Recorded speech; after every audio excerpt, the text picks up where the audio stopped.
Hey, it's me, Berna Interina, and I am a crafter.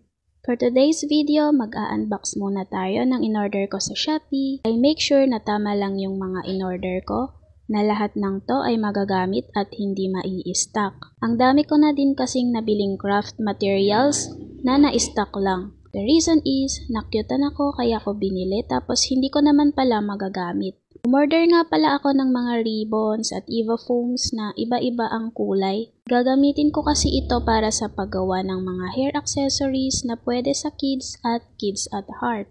Naisipan ko nang ipagpatuloy yung paggawa ko ng hair accessories. Napansin ko kasing humahaba na yung buhok ng anak ko kaya kahit papano ay may inspirasyon na ako para sipagin. At magkakaroon na ako ng sariling model na magsusuot ng mga creations ko. Muli, ako nga pala si Berna Interino, isa akong crafter. Graduate ako ng edu kaso na-depress ako noon kaya nawala na ako ng gana i-pursue. May pangarap pa rin naman ako sa buhay and kung paano ko tutuparin yun, ginamit ko ang aking creativity at sinimulang magbigay ng value sa iba gamit ang unique creations ko.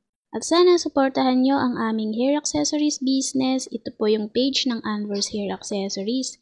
Galing sa pangalan ng anak ko na si Anver. At asahan nyo na unique po yung ilalabas natin na designs na pwede sa mga bata at mga isip bata. Char! Yun lang. Ciao! Bye!